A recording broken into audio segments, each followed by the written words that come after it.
Hello friends, इस video में JEE main random test number 15 के सॉल्यूशन को डिस्कस करेंगे। तो चलिए देखते हैं इसका पहला क्वेश्चन क्या है।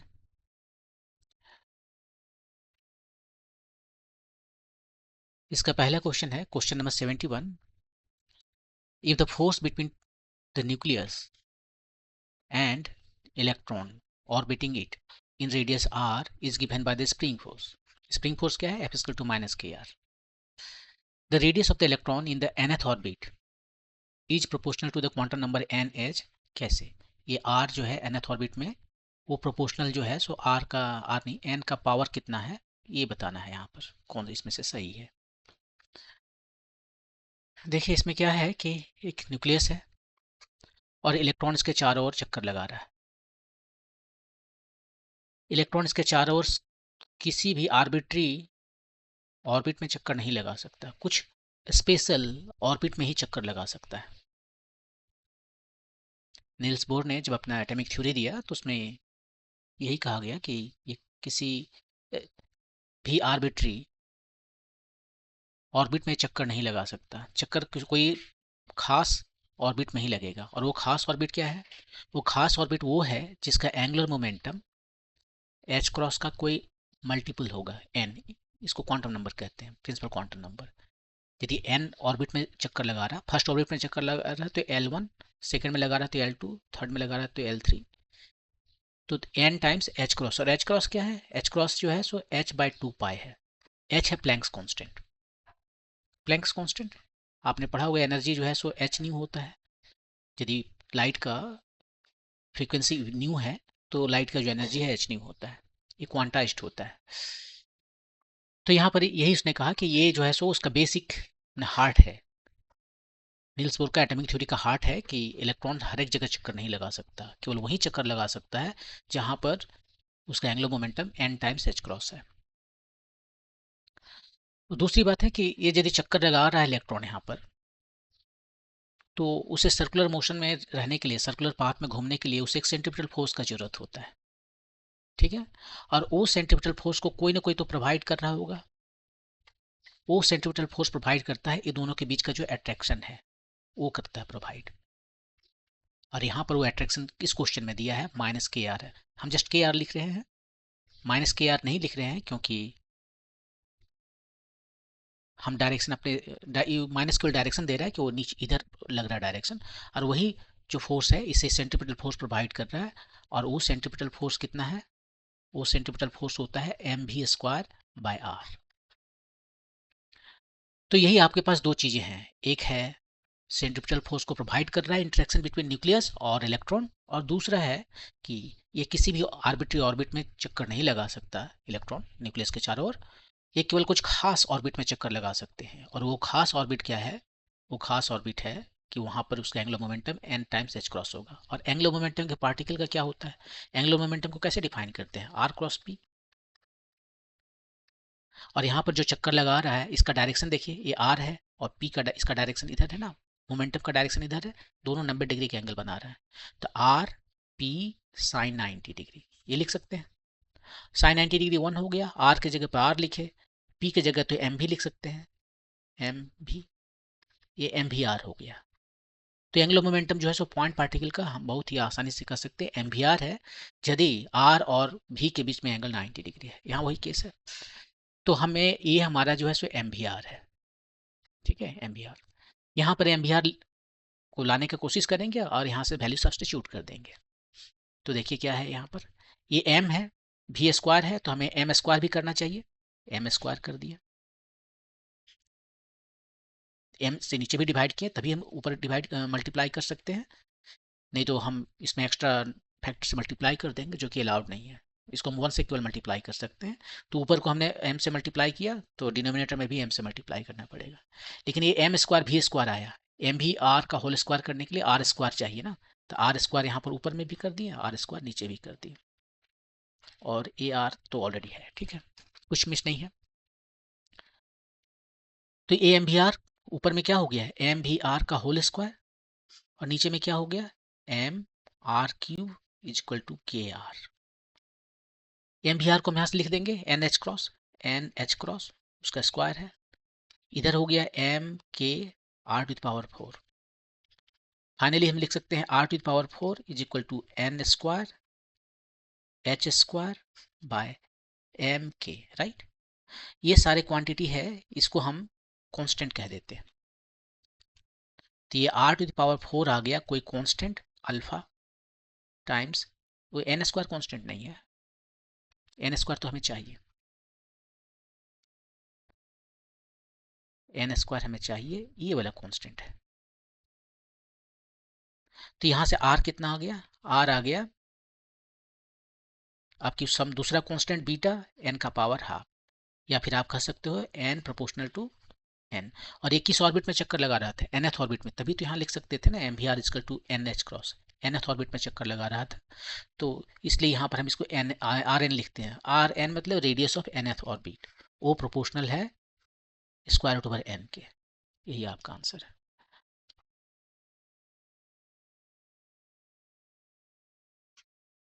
अब देखिए इंटरेक्शन जो है सो एग्जामिनेशन में कोई ज़रूरी नहीं है कि ये आपको स्प्रिंग फोर्स दे, वो कुछ भी दे सकता है। जो यह भी हमारे पास एक्चुअली जो इलेक्ट्रॉन यहाँ पर इसके बीच में जो फोर्सेस लगते हैं वो तो इलेक्ट्रोस्टैटिक फोर्सेस हैं।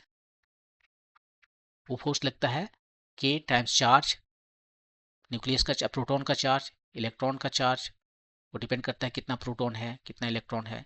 हाँ, एक इलेक्ट्रॉन की बात कर रहे हैं, और यहाँ पर यदि हम इसे कह सकते हैं जेड ई, ये प्रोटॉन का चार्ज हुआ, न्यूक्लियस का चार्ज हुआ, ई बाय आर स्क्वायर। तो यहाँ पर ई जो है सो प्रोपोर्शनल है 1/r² के। ई नहीं, एफ है ये, एक्चुअली ये एफ है। तो एफ यहाँ पर प्रोपोर्शनल है 1/r² के, जो रियल लाइफ में होता है, जो एटम के साथ होता है। लेकिन अब सवाल बनाने के हिसाब से हम कह सकते हैं कि ओके, हमने एक ऐसा सिस्टम तैयार किया जहाँ पर ये जो फोर्स दोनों के बीच में लग रहा है वो इलेक्ट्रोस्टैटिक फोर्स ना होकर स्प्रिंग फोर्स है। मान लीजिए यहाँ पर हमारा एक न्यूक्लियस है, और ये जो है सो स्प्रिंग से कनेक्टेड है, कोई पार्टिकल यहाँ पर वो रोटेट कर रहा है। अब हमें क्वांटम मैकेनिक्स लगाना है, माने कि ये जो एटॉमिक मॉड थ्योरी जो है, बोर का एटॉमिक मॉडल जो है उसको लगाना है, और लगा कर हमें पता करना है कि कहाँ कहाँ पर काम कर सकता है, वो कौन कौन सा ऑर्बिट में काम करेगा। तो यहाँ पर देखिए जो भी ऑर्बिट होगा वो एन के प्रोपोर्शनल होगा, आर एन इसका इस तरह से जाएगा, जैसे जैसे एन बढ़ेगा आर एन भी बढ़ेगा। हाँ, वो बढ़ना चाहिए, लेकिन किस तरह से बढ़ेगा, स्क्वायर रूट ओवर एन के हिसाब से बढ़ेगा। तो ये कभी कभी इसमें पूछ सकता है कि f is equal to log of r है, कभी कुछ कोई भी दे सकता है, जो फिट होना चाहिए वो दे सकता है। लेकिन इसको बनाने के लिए आपको बस दो ही चीज़ें याद रखना है, एक ये कि सेंट्रीपिटल फोर्स प्रोवाइड कर रहा है वो इंटरेक्शन दोनों के बीच में, जो न्यूक्लियस और इलेक्ट्रॉन के बीच में है, वो m v r square r जो है वो इलेक्ट्रोस्टैटिक वो फोर्स है जो भी दिया रहेगा। और दूसरी बात है कि किसी भी जगह में चक्कर नहीं लगा सकता, केवल कुछ खास ऑर्बिट में चक्कर लगा सकते हैं, और वो खास ऑर्बिट क्या है, वो खास ऑर्बिट वो है जहाँ पर उसका angular momentum n h cross है। यही एंगुलर मोमेंटम है, m v r square m v r for a point particle. तो यही दोनों को यूज करके इक्वेशन 1 और इक्वेशन 2, ये दोनों को यूज करके आप इसको हर कुछ निकाल सकते हैं। केवल रेडियस नहीं, इसका एनर्जी भी निकाल सकते हैं, इसका वेलोसिटी भी निकाल सकते हैं, जो भी कहा जाए आप इससे निकाल सकते हैं। यहीं से देखिए आप आर निकल गया है तो आप भी निकाल सकते हैं, यहाँ पर रख दीजिए, भी का वैल्यू निकल जाएगा। फिर आप काइनेटिक एनर्जी पोटेंशियल एनर्जी दोनों को ऐड कर दीजिए, टोटल एनर्जी आ जाएगा। ओके, मूव करते हैं नेक्स्ट क्वेश्चन पे। ये projectile of mass m and charge q is projected at an angle theta with horizontal with speed u. ठीक है, ये प्रोजेक्टाइल का क्वेश्चन है, लेकिन रियली नहीं है। अभी देखिएगा क्या है, if an electric field e exist in the region in vertically downward direction, इस डायरेक्शन में जो है सो एक फील्ड इसमें काम कर रहा है, electric field. Expression due to gravity तो है ही, इधर ये ग्राउंड है, लेकिन ए भी काम कर रहा है, एक्सलेशन ड्यू टू ग्रेविटी के साथ साथ में इलेक्ट्रिक फील्ड भी काम कर रहा है, और दोनों का डायरेक्शन सेम है। The speed of the projectile भी when it hits the ground, यहाँ से चलना शुरू किया, किसी स्पीड से चला, कौन सा स्पीड से चला, यू से चला, यू है, एंगल थीटा दिया हुआ है, इस जो पार्टिकल है उस पर चार्ज है क्यू, और ये आके यहाँ पर हिट किया है। ठीक है, यहाँ यदि आके हिट कर रहा है तो उसका अपना एक स्पीड है, भी है। ये भी और यू में क्या रिलेशन है, दोनों सेम है, भी बड़ा है कि भी छोटा है कि भी जीरो हो गया, क्या है, यही क्वेश्चन है आपका। तो देखिए यदि हम चार्ज वगैरह भूल जाएं, इलेक्ट्रिक फील्ड वगैरह भूल जाएं, तब हमें पता है कि यहाँ पर जो इसका एनर्जी है वो एनर्जी यहाँ पर भी होगा, और दोनों एक ही सरफेस पे है, एक ही लाइन पर है, तो दोनों का पोटेंशियल एनर्जी सेम है, तो काइनेटिक एनर्जी भी सेम होना होगा। तो यू जो है सो भी हो जाएगा जनरल केस में, यदि कोई ड्रैग वगैरह नहीं है तो ये दोनों सेम होता है। एक्चुअली ये एंगल थीटा भी जो है सो यहाँ पर वो थीटा ही दिखेगा। ये यू बना रहा है थीटा हॉरिजॉन्टल के साथ, ये भी थीटा बनाएगा एंगल। लेकिन इस केस में क्या है, इलेक्ट्रिक फील्ड लगा दिया है, यहाँ पर चार्ज है, तो इस पर एक एक्स्ट्रा फोर्स काम करेगा, राइट। एक्स्ट्रा फोर्स क्या करेगा, ये जी का वैल्यू जो है सो चेंज कर देगा। एक तो जी एक्सलेशन ड्यू टू ग्रेविटी की वजह से है, और दूसरा इसके वजह से है। ये कितना फोर्स लगाया, क्यू ई ए फोर्स हो गया। इलेक्ट्रिक फील्ड में यदि कोई चार्ज पार्टिकल रखेंगे तो उस पर एक इलेक्ट्रोस्टैटिक फोर्स लगता है, जो होता है चार्ज टाइम इलेक्ट्रिक फील्ड, इतना फोर्स।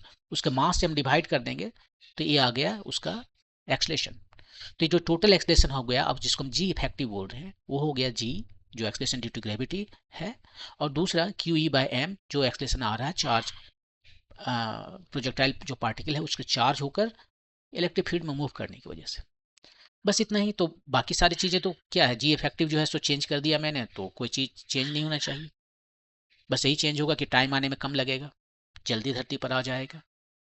हाँ, तो जल्दी धरती पर आ जाएगा तो आर कम हो जाएगा, आर जो है सो शुरू से कम हो जाना चाहिए, टाइम जो है सो शुरू से कम हो जाना चाहिए, हाइट भी देखिए नीचे ज़्यादा लग रहा है तो हाइट भी कम हो जाना चाहिए। यही सब हो गई चीज़ें। लेकिन यहाँ पर आने के बाद में उसका एनर्जी जो है सो वही का वही रहना चाहिए, राइट।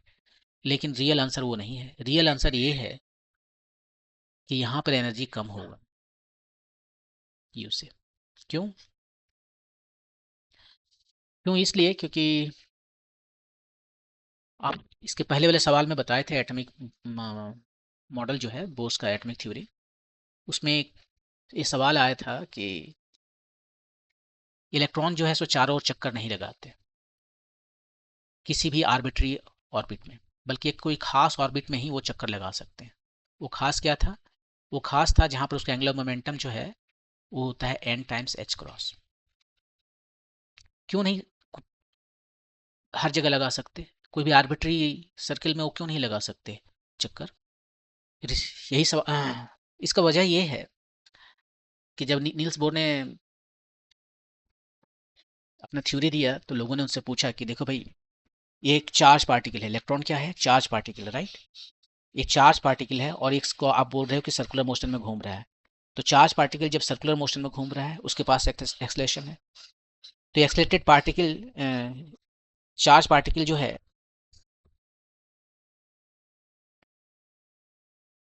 चार्ज पार्टिकल जब भी एक्सलेशन में रहता है तो वो रेडिएशन रिलीज करता है, वो रेडिएशन रिलीज करता है। ये पता है लोगों को, पहले से पता था। नील्स बोर की एटॉमिक थ्योरी देने के पहले से पता था। तो बोले इलेक्ट्रॉन तो चार्ज पार्टिकल है और उसे आप बोल रहे हो सर्कुलर पाथ में घूम रहा है, तो इसका मतलब एक्सेलरेटेड है। और एक्सेलरेटेड है तो accelerated charge particle radiation release करता है, और जब वो रेडिएशन रिलीज करेगा तो क्या होगा, उसका एनर्जी कम हो जाएगा।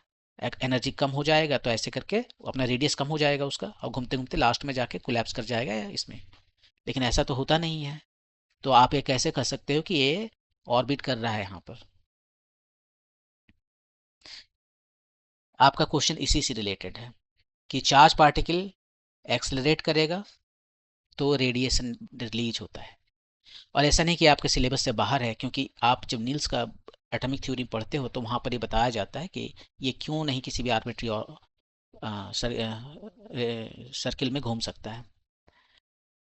तो नील्स बोर ने कहा था कि वो मुझे नहीं पता, मैं इतना कह रहा हूँ कि ये हर जगह नहीं घूम सकता, ये कोई खास जगह में घूम सकता है जहाँ पर उसका एंगुलर मोमेंटम NH क्रॉस है, तभी ये घूमेगा। फिर लोगों ने पूछा क्यों, इसमें क्या खास बात है? वो उसने बोला मुझे आंसर नहीं पता है। फिर बाद में इसका आंसर पता चला। इसने 1915 या 13 में ये अपना थ्योरी दिया था।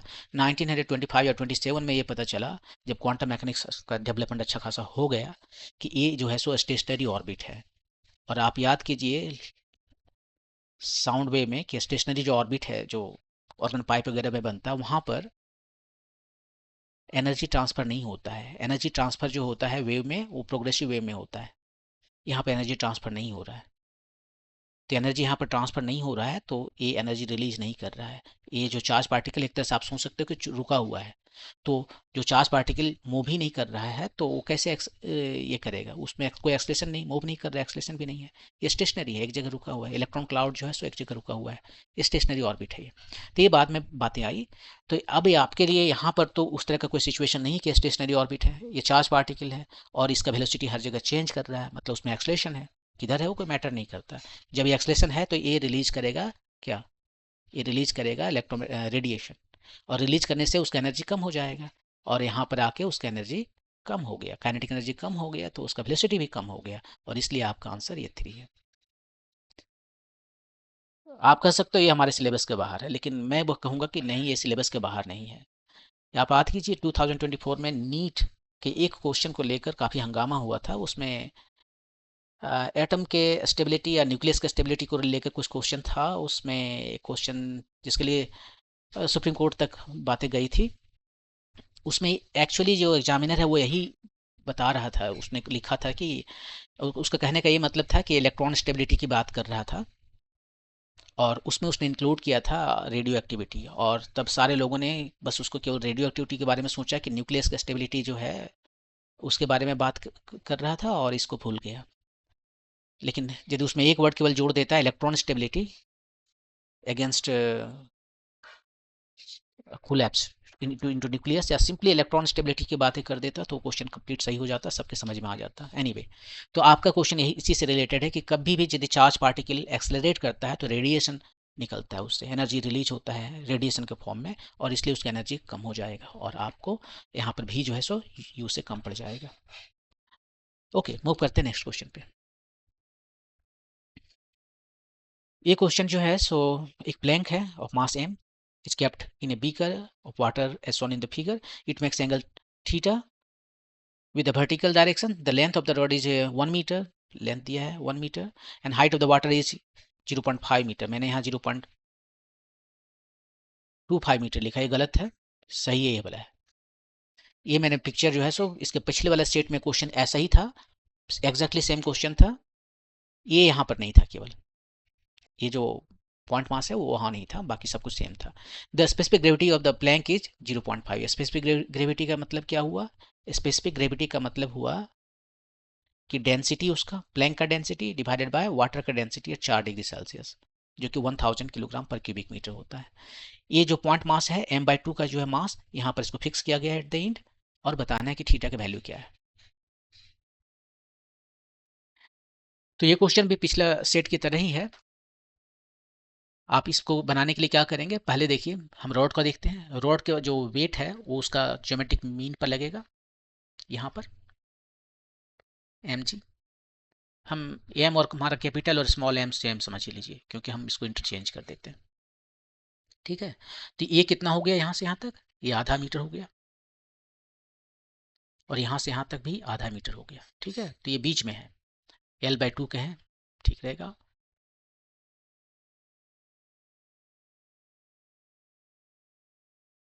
l/2 कहते हैं इसको।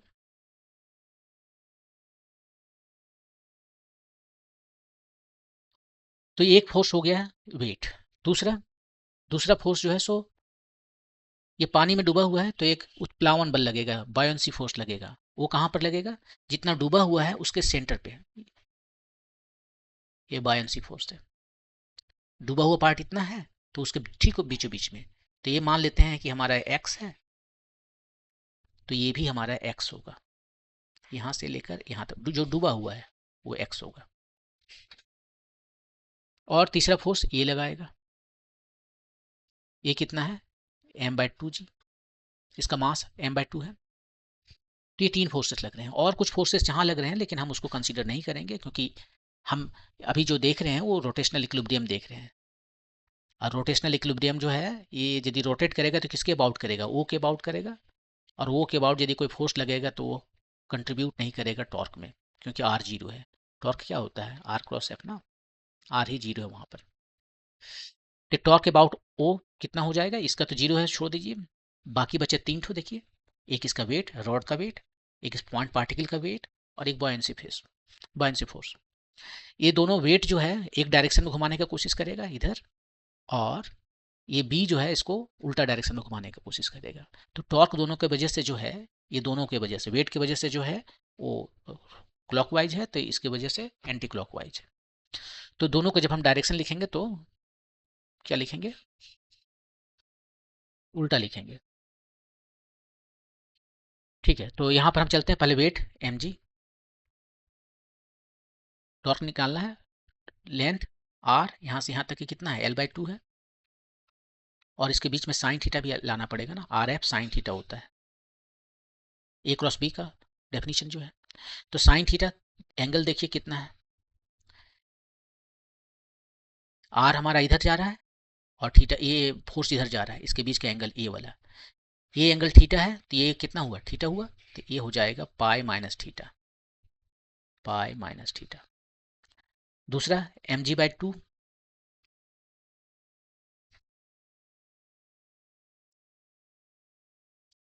कलर चेंज कर देते हैं, दूसरा जो है सो mg/2 है, इसके वजह से यहाँ से कितना लेंथ है l, और एंगल एग्जैक्टली सेम एंगल होगा, ये वाला पाई माइनस थीटा है, तो ये भी पाई माइनस थीटा होगा,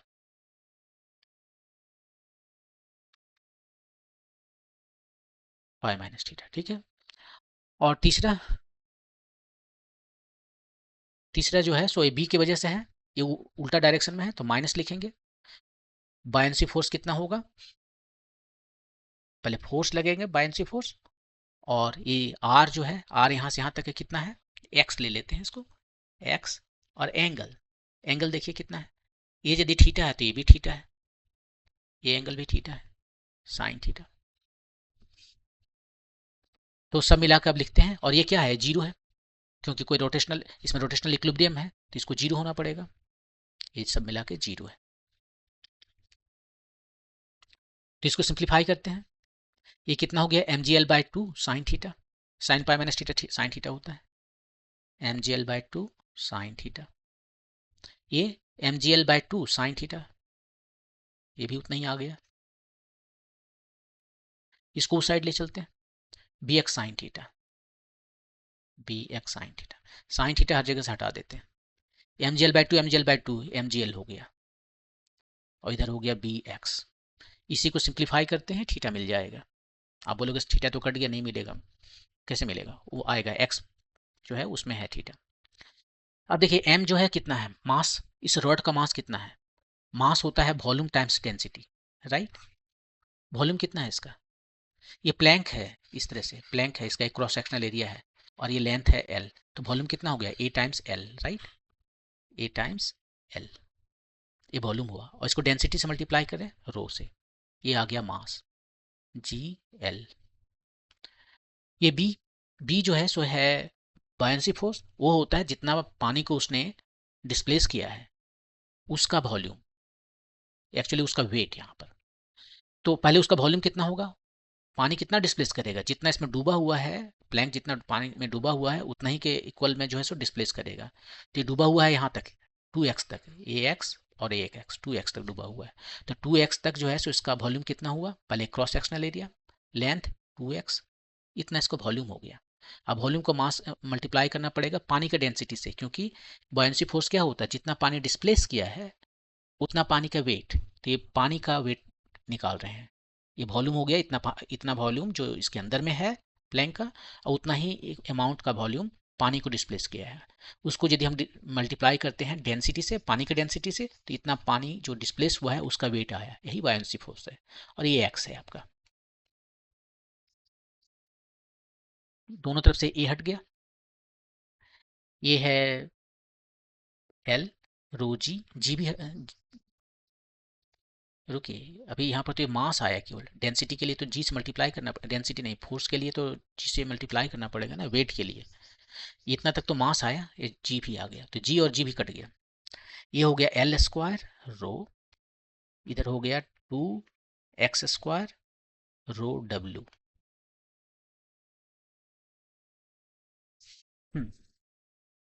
अब यहाँ से x का वैल्यू निकालिए, x का वैल्यू आ गया आपका l divided by 2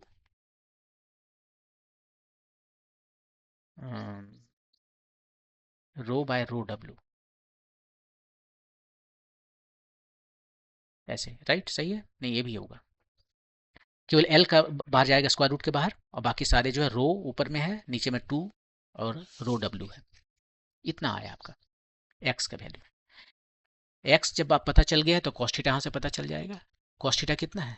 cos theta है ये एच डिवाइडेड बाय यहाँ से लेकर यहाँ तक, ये है एक्स और ये है एक्स, यहाँ पर अलग से बना देते हैं।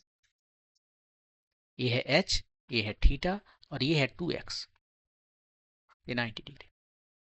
ये एक्स यहाँ तक हुआ जहाँ पर बायंसी फोर्स लगा, और उतना ही उधर रहना पड़ेगा क्योंकि बायंसी फोर्स जितना डूबा हुआ उसके ठीक बीच में लगता है। तो cos theta equal to h by 2x है, तो निकालिए cos theta equal to h by 2x। H हमें पता है और 2x का वैल्यू रखते हैं, x का वैल्यू यहाँ पर रखिए l row by rho W, और ये ऊपर चला गया, ठीक है। आप सबका वैल्यू जो है सो रखिए, एच बाय ए इधर से स्क्वायर रूट ओवर 2l आया, और इधर ए भी है रो बाय रो डब्ल्यू। क्यों नहीं इसको यहीं पर ले जाएं, इसको उठा के उधर ले गए। ये आपका कॉस थीटा का वैल्यू है, एक बार लिख लेते हैं फेयर करके, h by l 2 rho by rho डब्ल्यू। आप सबका वैल्यू जो है सो न्यूमेरिकल वैल्यू सब्स्टिट्यूट करते हैं और आपका थीटा का वैल्यू डिग्री में आ जाएगा। कॉस थीटा एच कितना बोला था? एच कहा था 0.5 मीटर, 0.5 मीटर। एल कितना बोला था? 1 metre, 2 times row by rho W क्या था? स्पेसिफिक ग्रेविटी है वो कितना था? ये है 0.5 स्पेसिफिक ग्रेविटी, 0.5, 0.5, ये दोनों मिलकर 1 हो गया, बच गया 0.5। तो कॉस थीटा कितना आया? हाफ। तो थीटा कितना हुआ? थीटा हुआ 60 डिग्री, ये आपका आंसर। तो इसमें बस कुछ और नहीं, रोटेशनल इक्विलिब्रियम देखना है, जस्ट रोटेशनल इक्विलिब्रियम जो टॉर्क है ओके अबाउट वो सब मिलाकर 0 कर देना है और इसको सिंप्लीफाई करना है, ये आपका आंसर आ जाएगा। ओके, मूव करते हैं नेक्स्ट क्वेश्चन पे। ये ऑप्टिक्स से क्वेश्चन है, रेज ऑप्टिक्स से। Two identical convex lens of focal length f to 10 centimetre are placed 10 centimetre apart from each other. ठीक है, एक कन्वेक्स लेंस, दूसरा कन्वेक्स लेंस, इसका फोकल लेंथ कितना है? 10 सेंटीमीटर, इसका भी सेम है, आइडेंटिकल है। ये third identical lens is placed same in middle of the two lenses, in the middle of the two lenses, इसके बीच में जो डिस्टेंस है वो 10 सेंटीमीटर है, 5 सेंटीमीटर पर एक और लेंस को रखती है। और ये सभी मत देखिए थिकनेस, ये थीन लेंसेस हैं सभी, हम बनाने के लिए बना रहे हैं इतना मोटा मोटा, लेकिन ये सारे थीन लेंसेस हैं, तो ये सारे जीरो हैं, सब सोच लीजिए ये जीरो है आपका, ये बनाने के लिए एग्जैजरेट कर दिए हैं, ठीक है। इसका भी फोकल लेंथ 10 सेंटीमीटर। ये an object is placed at A distance 10 centimetre from the left most lens, इससे भी 10 सेंटीमीटर पर एक ऑब्जेक्ट रखा हुआ है, केवल 10 सेंटीमीटर, हर जगह 10 सेंटीमीटर आ रहा है। इसका फोकल लेंथ 10 सेंटीमीटर, इसका भी 10, इसका भी 10, ये ऑब्जेक्ट भी 10 सेंटीमीटर पर रखा हुआ है, दोनों के बीच का डिस्टेंस भी 10 सेंटीमीटर है, और ये एक्जैक्टली बीच में है, तो ये हो गया 5 सेंटीमीटर और ये हो गया 5 सेंटीमीटर,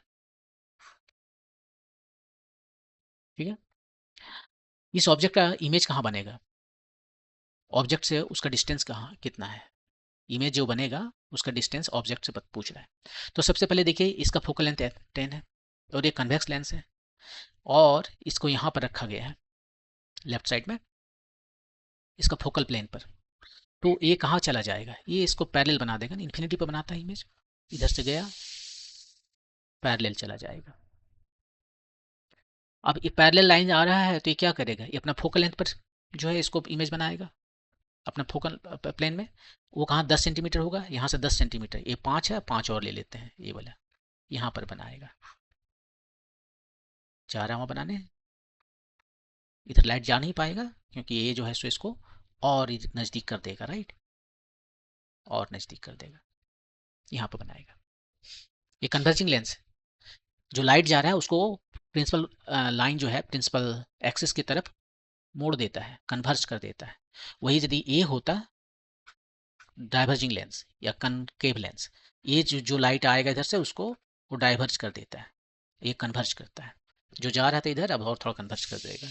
तो फाइनल इमेज है ये आई पर, और वही हमें डिस्टेंस बताना है। तो देख लीजिए यहाँ तक तो हमारा 20 है, ये जितना आ जाए वही आपका आंसर होगा। तो केवल लेंस 3 को देखिए, लेंस 3 को देखते हैं, इसको L1, इसको L2, इसको L3 कहते हैं। तो लेंस 3 को हम देख रहे हैं और यहाँ पर जो है सो हम लेंस फार्मूला लगाएंगे, ठीक है। एफ कितना है 10 सेंटीमीटर प्लस में, क्योंकि कन्वेक्स लेंस है। भी कहाँ बन रहा है हमें नहीं पता, वही तो पता करना है। यू कितना है, ऑब्जेक्ट का डिस्टेंस कितना है, ऑब्जेक्ट का डिस्टेंस जो है सो यहाँ पर है। इसके लिए इसने जो इमेज बनाया वो ऑब्जेक्ट का काम करेगा, आई प्राइम जो है इसके लिए ऑब्जेक्ट का काम कर रहा है। और यहाँ से इसका डिस्टेंस कितना है 5 सेंटीमीटर, राइट, लेकिन वो प्लस है, लाइट इधर से आ रहा है ना, तो ये हो गया प्लस डायरेक्शन। लाइट इधर से आ रहा है तो राइट साइड में प्लस डायरेक्शन हो गया, तो ये प्लस लिखना पड़ेगा। तो 1/v कितना हो गया 1/10, ये माइनस हो गया उधर जाकर प्लस हो गया 1/5, 10 1 + 2 3/10। तो v कितना आ गया फाइनली 10/3, जो कि 3.33 सेंटीमीटर है। ये कहाँ से डिस्टेंस है, ये यहाँ से डिस्टेंस है। इसको यदि हम p कहें, ये पी आई प्राइम का, पी आई का डिस्टेंस है। हम क्वेश्चन में जो पूछा गया वो डिस्टेंस ऑब्जेक्ट से पूछा गया है, ओ से, तो आपको ओ आई बताना है, आपको बताना है ओ आई कितना होगा। आप यहाँ पर देख लीजिए ओ आई कितना होगा। ये 10 सेंटीमीटर, यहाँ से यहाँ तक 10 सेंटीमीटर, 20 सेंटीमीटर, और अभी जो आया 3.3 सेंटीमीटर। 10 + 10 20, और ये भी आया 3.33 सेंटीमीटर, इतना सेंटीमीटर, 23.33 सेंटीमीटर। ये है आपका आंसर। इमेज का डिस्टेंस, फाइनल इमेज का distance from object 23.3 centimetre. Okay, move करते हैं नेक्स्ट क्वेश्चन पे। ये black body sphere of radius r = 10 centimetre. एक ब्लैक बॉडी ले लीजिए, ये है ब्लैक बॉडी, और इसका टेम्परेचर दिया हुआ, r रेडियस दिया हुआ है, रेडियस है r, कितना है r, ये r जो है वो है 10 सेंटीमीटर। और इसका टेम्परेचर कितना है, इसका टेम्परेचर को यदि आप क्या कहेंगे T1 कहेंगे, तो 327 डिग्री सेल्सियस है।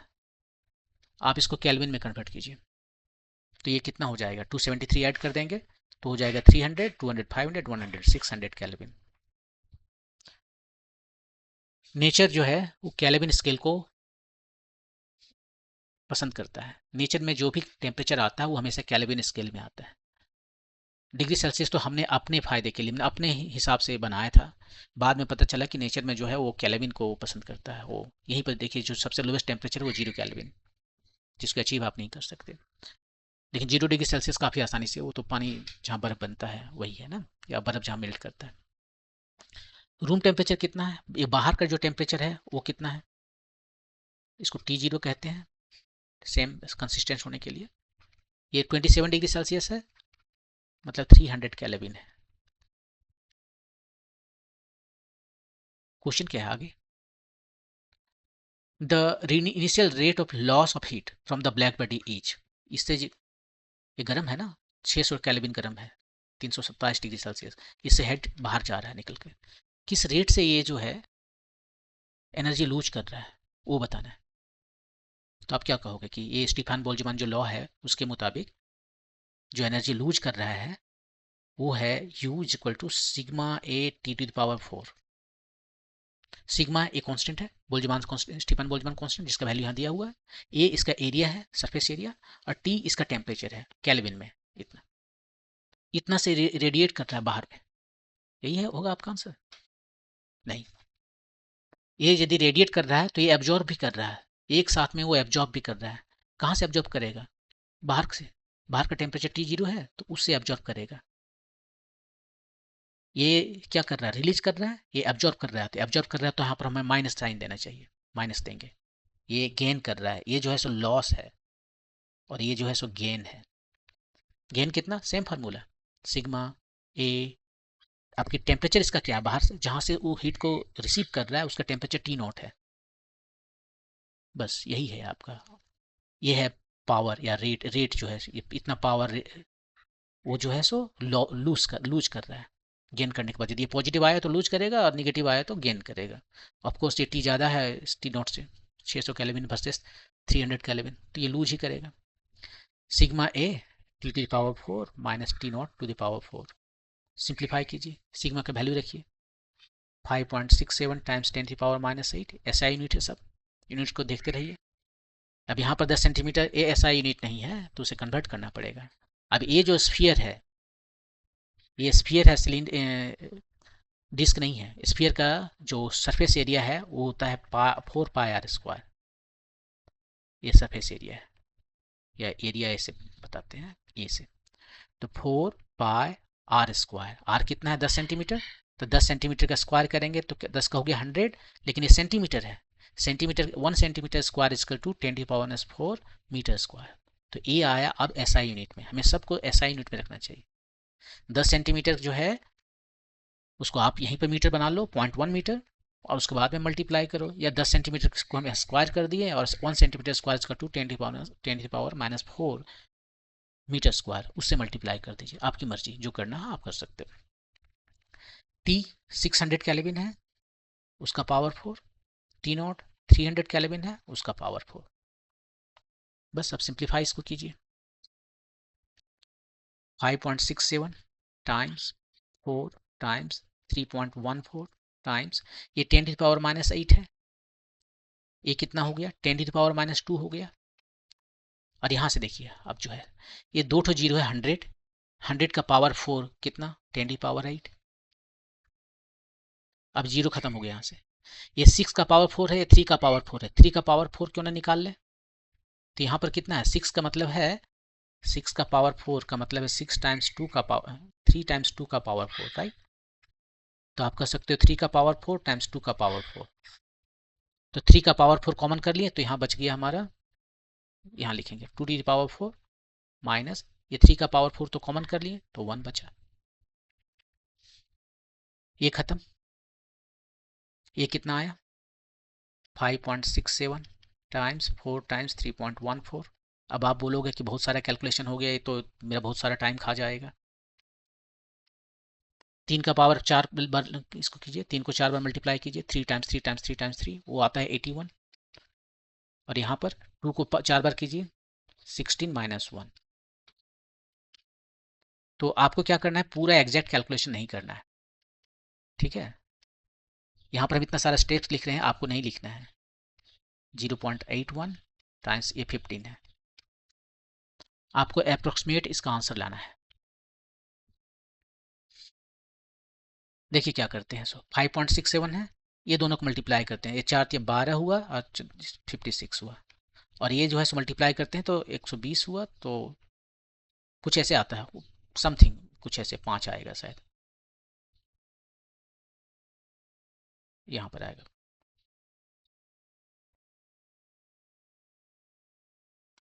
इतना आया। अब आपको क्या करना है कि पूरा इसको मल्टीप्लाई नहीं करना है, जस्ट इसका अप्रोक्सीमेट देखना है कितना आ रहा है। ये 12 है, ये भी 12 ले लीजिए। कितना आ गया 12 12 144, ऑलमोस्ट ये थोड़ा ज़्यादा है तो 150 हो गया ये करीबन। और ये 5.67 है। अब 15 है और यहाँ पर 5 है, 750 आया। और उसके बाद वाले यदि 750 होता उससे थोड़ा बड़ा है, और किससे इसको यदि 6 ले लें तो 900 से छोटा है। ये दोनों के बीच में कुछ आएगा।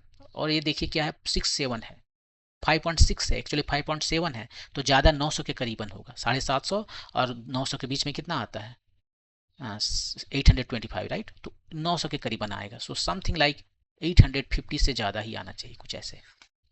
ये आपका आंसर होगा। देखिए ऑप्शन नंबर 2। तो यहाँ पर एग्जैक्ट कैलकुलेशन करने की जरूरत नहीं है, आप इसको अप्रोक्सीमेट कर सकते हैं। एग्जैक्ट कैलकुलेशन तब करना पड़ेगा यदि ये सारे के सारे आंसर्स बहुत क्लोज हों। यहाँ पर देखिए अच्छा खासा गैप है 256, 1235, आपका आंसर है 866, इसे 923 923 लिखा हुआ है। अच्छा खासा गैप है यहाँ पर। तो ये था है आपका आंसर इस ब्लैक बॉडी रेडिएशन से स्टीफन बोल्ट्जमान लॉ के बेसिस पर। ये था क्वेश्चन। यदि आपको कोई डाउट हो तो आप कमेंट सेक्शन में लिख सकते हैं, हम उसको क्लियर करने की कोशिश करेंगे। और यदि आपको कोई स्पेसिफिक रिक्वायरमेंट हो, मैं आप यदि जानना चाहते हो कि किस टॉपिक पर वीडियो आपको चाहिए तो वो भी बताइए, हम उस पर बनाने की कोशिश करेंगे। Thank you.